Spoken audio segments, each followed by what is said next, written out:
If you've ever wondered how to determine the true value of your home, you're not alone.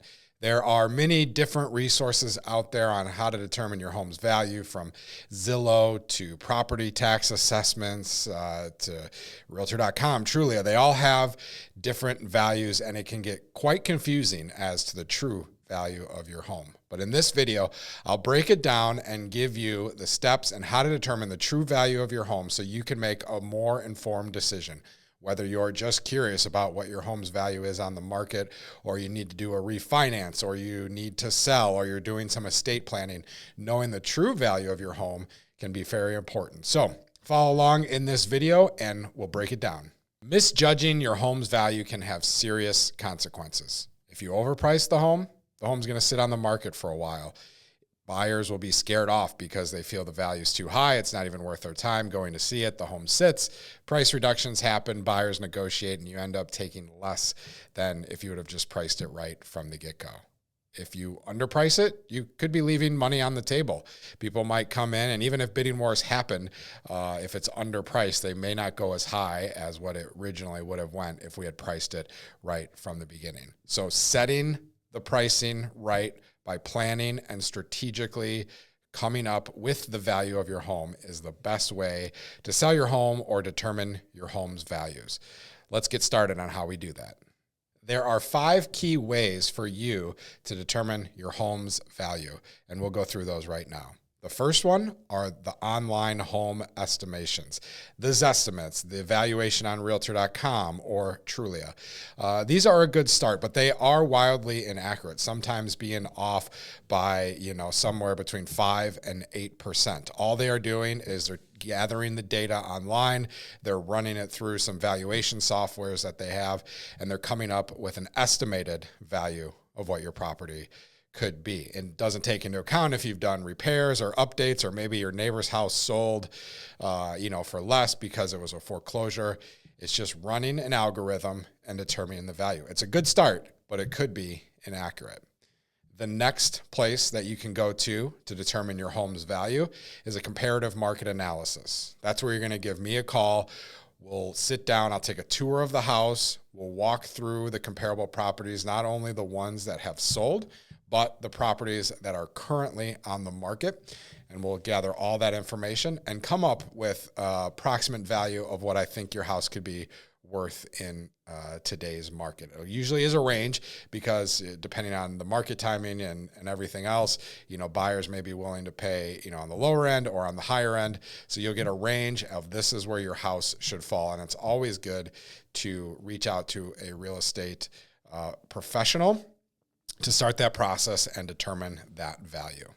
Another way that you can get the value of your home is by ordering a professional appraisal. This will cost anywhere between $400 and $600, and the appraiser will come out. They will do a tour of the house just like I did, and they will give a professional report of what the home's value is. This is typically done for a lender. A lender will need an appraisal in order to determine if the buyer that's buying the house is needing a loan. It'll determine, hey, yes, the value of the contract and the value of what the buyer is buying it for is within market range, and the appraiser determines the value.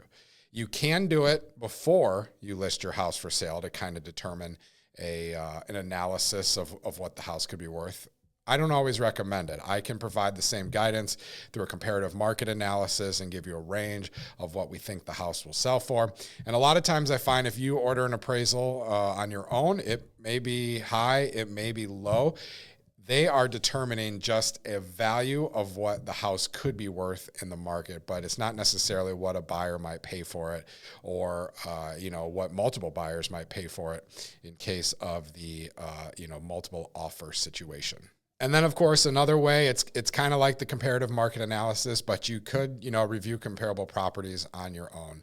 Websites like Zillow and Realtor, they do a good job, typically, of showing the house values and what they sold for. And if you're looking at those houses and the photos are still online, you can kind of compare square footage to, finishes and things like that.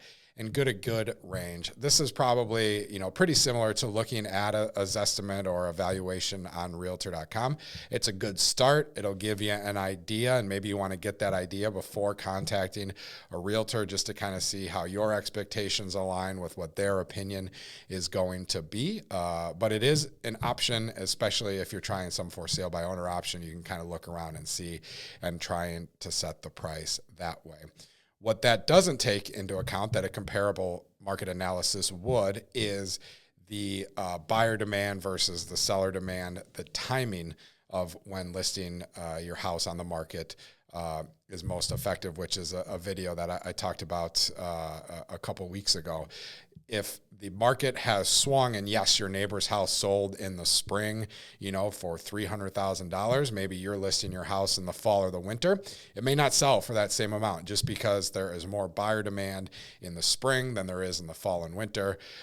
And that can affect the final sale price of your house. So the best, most effective way of determining the value of your house is giving me a call. We'll walk through a comparative market analysis and determine this is how your house is currently on the market.